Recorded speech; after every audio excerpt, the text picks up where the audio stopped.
Olá, amigos. Agora nós vamos fazer uma análise de experimento da física.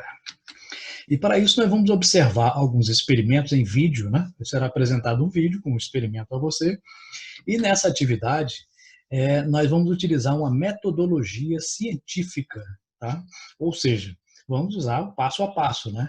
Utilizando de tal forma que nessa atividade, né, você faça uma descrição desse experimento, mas utilizando os fundamentos da física. Ou seja, aquele experimento tem que ser explicado por uma parte da física que você estudou, né? É uma aplicação. Então, observe bem o experimento, veja os detalhes que ele tem e utilize para isso a sua física para explicar. Só que depois do vídeo vem uma explicação como fazer isto formalmente, né? Como introduzir um procedimento científico e como registrá-lo para entregar ao seu professor, ok?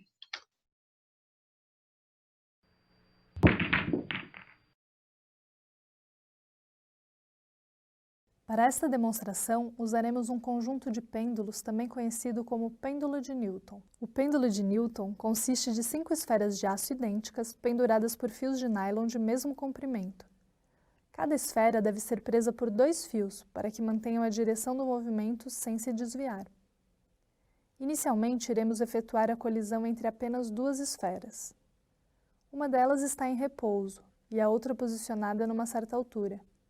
Quando a esfera é solta, colide com a esfera em repouso. Depois da colisão, a esfera que estava parada entra em movimento e a outra que se movia para de se mover. Em seguida, podemos efetuar colisões com diversas combinações de esferas, para analisar os resultados após os choques. Chamamos de forças impulsivas as forças de curtíssima duração, como os que ocorrem nas colisões entre as esferas. Como as esferas praticamente não se deformam plasticamente após as colisões, podemos considerar os choques como praticamente elásticos, já que a energia e a quantidade de movimento são conservadas. Assim, quando soltamos uma esfera, apenas uma esfera irá sair do outro lado após o choque. Do mesmo modo, se soltarmos 3 esferas colidindo com 2 esferas, 3 esferas irão sair do outro lado, para conservar a quantidade de movimento e a energia.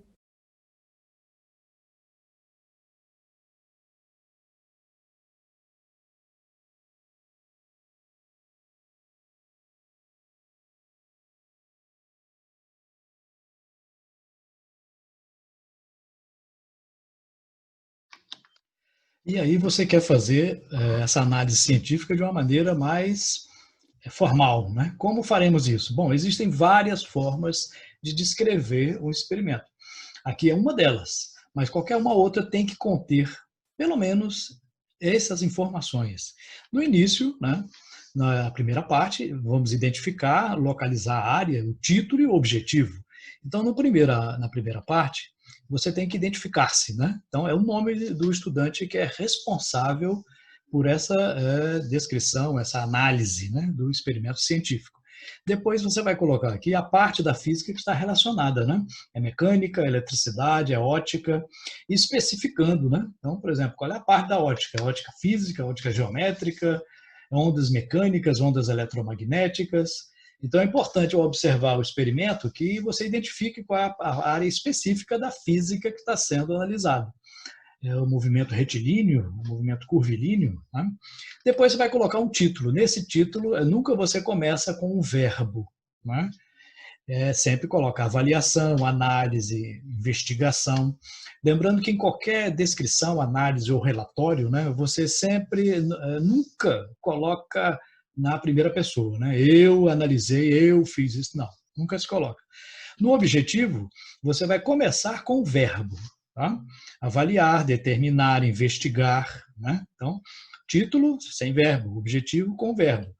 Então, nunca usar a mesma raiz da palavra nos dois. Então, determinação, determinar. Avaliação, avaliar. Não, isso fica com um som ruim para descrever, né? Isso denota pobreza de linguagem, né? Que não se deve ter em um relatório científico. Né? Na segunda parte, nós iremos fazer uma representação esquemática e os materiais utilizados. Né?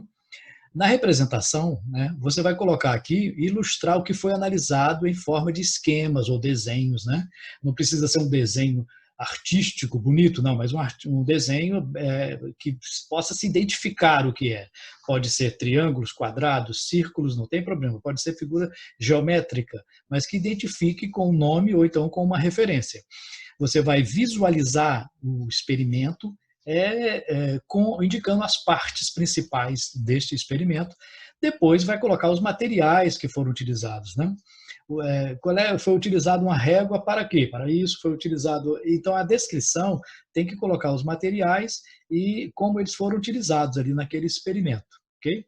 Na terceira, importante nessa parte, deve-se colocar os detalhes do experimento observado.